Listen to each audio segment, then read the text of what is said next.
قومی اسمبلی اجلاس میں زینب الرٹ ایکٹ 2019 متفقہ طور پر منظور۔ بل کے مطابق بچوں کے خلاف جرائم پر عمر قید اور 10 سے 14 سال سزا دی جا سکے گی۔ ہیلپ لائن بھی قائم ہوگی۔ اغوا، قتل، زیادتی کی اطلاع کے لیے جوابی رد عمل ایجنسی قائم کی جائے گی۔ 2 گھنٹے میں رد عمل نہ دینے پر پولیس افسر کو سزا دی جا سکے گی۔ میں سمجھتا ہوں بڑا ایک اچھا آسن اقدام ہے، یہ ایک خوش آئندہ بات ہے ہمارے بچوں کے، قوم کے بچوں کے تحفظ کے لیے، ان کو محفوظ کرنے کے لیے۔ تو جس دن چل تو اس کو امپلیمنٹ ہونے سے بل باقاعدہ پاس ہو، قانون بنے اور اس پر امپلیمنٹ شروع ہو۔ قومی اسمبلی سے بل کی منظوری اچھا اقدام ہے۔ زینب کے والد امین انصاری نے کہا بچوں سے ریپ کے ملزمان کو سزائے موت کا قانون منظور کیا جانا چاہیے۔ بچوں کے ساتھ ظلم کرنے والا کسی رحم کا مستحق نہیں۔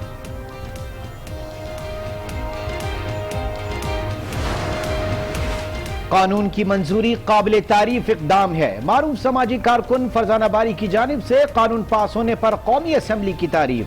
کہا قانون پر عمل درآمد کے لیے نظام کی مضبوطی بہت ضروری ہے۔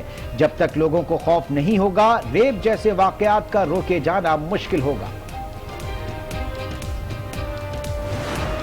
ان کو شک ہے تو یہ جس طرح سے کہیں میں اس عمل سے گزرنے کو تیار ہوں، ورنہ میرا حکومت سے مطالبہ ہے کہ judicial commission for fact finding جو ہے وہ اس معاملے کے اوپر بنایا جائے۔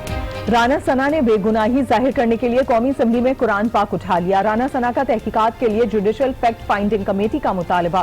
بولے 25 سال میں اگر ان کا کبھی کسی منشیات فروش سے تعلق رہا ہو یا انہوں نے کبھی کسی کی سفارش کی ہو تو ان پر اللہ کا قہر نازل ہو، لیکن اگر کسی نے ان کے خلاف جھوٹ بولا تو پھر جھوٹ بولنے والوں پر ذلت و رسوائی کا عذاب نازل ہو۔ رب تعالیٰ ان لوگوں پر کا حساب لے۔ ایوان میں متعدد اراکین کی جانب سے آمین آمین کی صدائیں۔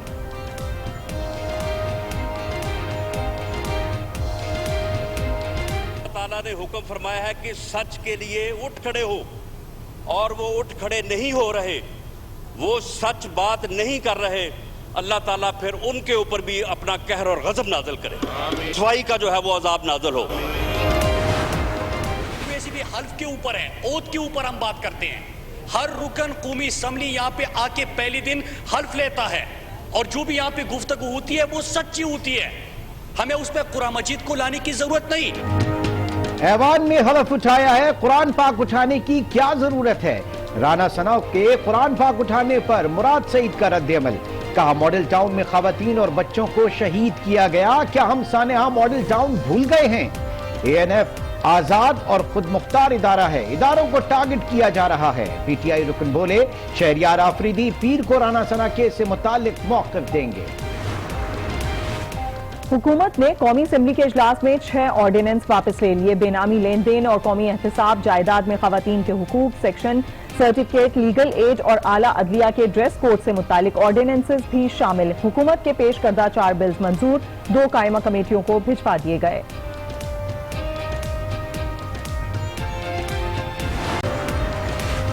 وزیر اعظم عمران خان آج نوشہرہ ذخیل پایان میں ڈرائی پورٹ کا افتتاح کریں گے۔ ڈرائی پورٹ سے افغانستان کے ساتھ تجارت میں اضافہ ہوگا، عوام کی بڑی تعداد کو روزگار کے مواقع بھی میسر آئیں گے۔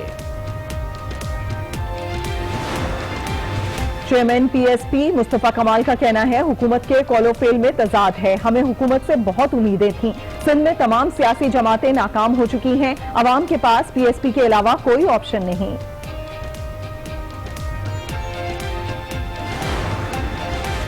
وزیر خارجہ شاہ محمود قریشی سے ایرانی سفیر سید محمد علی حسینی کی ملاقات۔ ایران امریکہ کشیدگی اور خطے میں امن و امان کی صورتحال پر تبادلہ خیال۔ شاہ محمود قریشی نے کہا کہ پاکستان اور ایران کے مابین تاریخی، مذہبی اور کثیر جہتی تعلقات ہیں۔